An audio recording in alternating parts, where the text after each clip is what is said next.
just looking at a quick checklist for the upcoming SAC. So it is Unit 4, Area of Study 1. So your SAC checklist, the things that you need to know are the fitness components. So you need to know the definitions of all the fitness components, and you need to know whether they are health related or skill related, and that's something that you should be well aware of by now. You also need to know the factors affecting each of those fitness components. So as I said, those 4 factors in terms of easy ones to remember: gender, age, training status, and also heredity. So they're the 4 go-tos, but there are other ones, so you definitely feel like you can incorporate others if you like. So you should know factors affecting for each of the fitness components, at least 2, and be able to explain them. 2 fitness tests for each of the fitness components. So those fitness tests should be the VCAA fitness test. If I just flick back to the VCAA fitness tests here. So you need to know 2 of these tests and just the name of those 2 tests. So I might ask you to select a fitness test for body composition, an appropriate test for body composition related to the sport that we are looking at. So you also need to understand the concept of activity analysis. So what activity analysis is and the different types of activity analysis. And if you just flick over to the Chapter 10 document, you can see the activity analysis slide here, and this is a good one to base your work around. The different types of activity analysis and the physiological data, or the information that you get from that bit of data. So if we're looking at something like skill frequency, for example, which is the second one, I'll just flick onto the next slide. Skill frequency, let's talk about volleyball since that's the sport we're looking at. So if you're looking and saying that these are the skills and this is the frequency that they occurred over a short time, so maybe a 10-minute block, which is the time that we looked at it, what can we determine from this information? What physiological information can we determine? Because that physiological information will give us information on fitness tests and help us select our fitness tests. So if you look at the physiological information on the data, muscle groups and actions, energy systems and fitness components. If we flip back to the skill frequency, this tells us about the muscle groups definitely, because we know that we need our quadriceps to be able to block while we jump.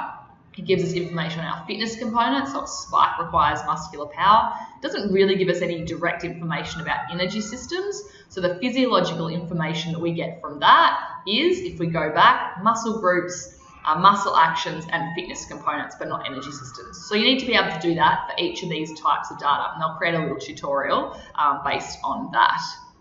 So if we go back to our list, we've got the physiological information, so that could be fitness components, muscle groups and actions, or energy systems. So this is what you need to know external to the volleyball data that we've collected. Then when we go specific to the volleyball data, you need to know the type of activity analysis we undertook and the method of data analysis as well, so that digital recording and then statistical analysis. You need to identify the fitness components that are important for that sport and justify each of those fitness components. As well as that, you need to have a fitness test selection for each of your fitness components, and you need to justify what fitness test you've included. And it would recommend that you select a fitness test that mimics the movement patterns required in a sport. So for example, muscular power. So if we go back to the fitness tests that are available for muscular power, we've got a basketball throw, vertical jump, standing long jump, and a stair sprint test. So if we're going to look at specific tests for volleyball, we're going to look at one that mimics the movement pattern. So basketball throw, sort of like a set, so upper body, maybe you could justify that, although the actions aren't quite the same. It is pushing forward and it is using the fingertips.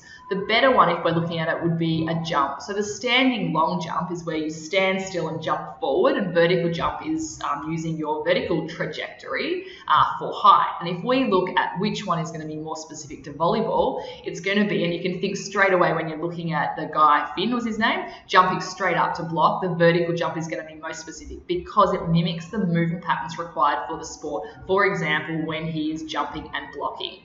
So if we go back to our fitness test selection and justification, just visually think about what does that test look like, and does it look like that particular sport? When you're looking at an agility test, he ran backwards quite a bit. So when you're looking at an agility test, You want to pick a test that mimics that. And if you want to have another look, I've posted the link to the volleyball. Just watch a little bit of the game and just watch his movement patterns, because although you need data to be able to justify, it can be helpful just actually observing what it is that he's doing.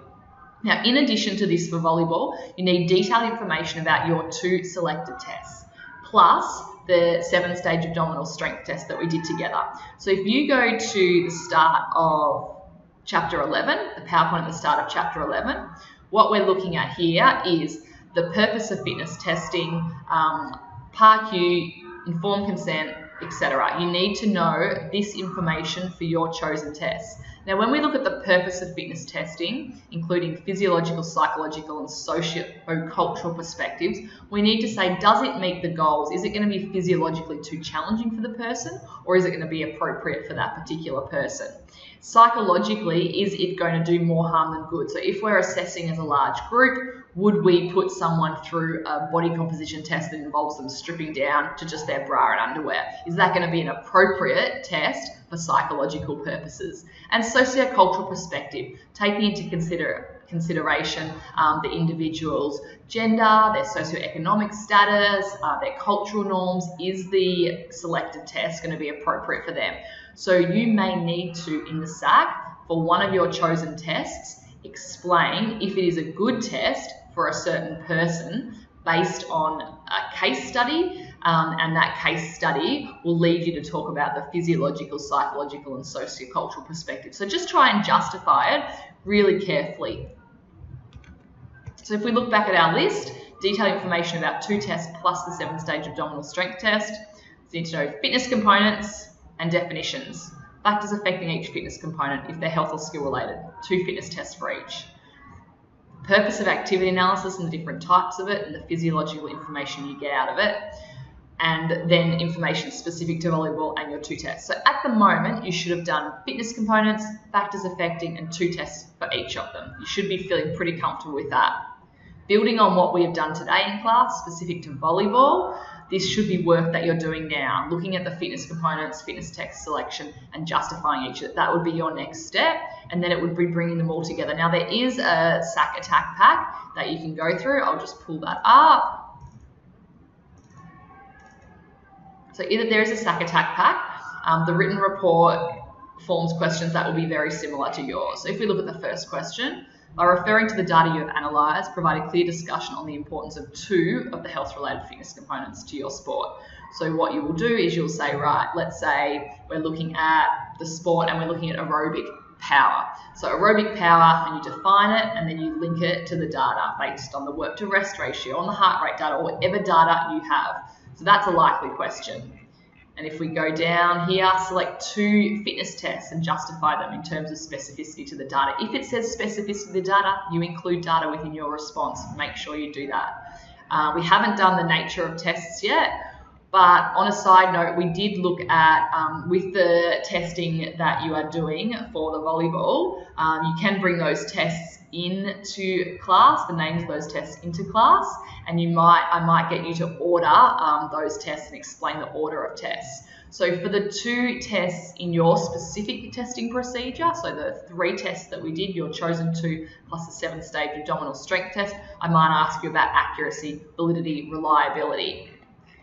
And then that's the end. So it isn't going to be that long. It's going to be a short test. Use this as a guide, and then if you want to go a little bit further, there's lots of other samples that you can include within here. Now these ones here, you'll see they're a little bit different. I know people like questions, so there's the opportunity for you to look at definitions from a different resource. So feel free to peruse that. There are 59 pages for you to look at. Good luck with your study.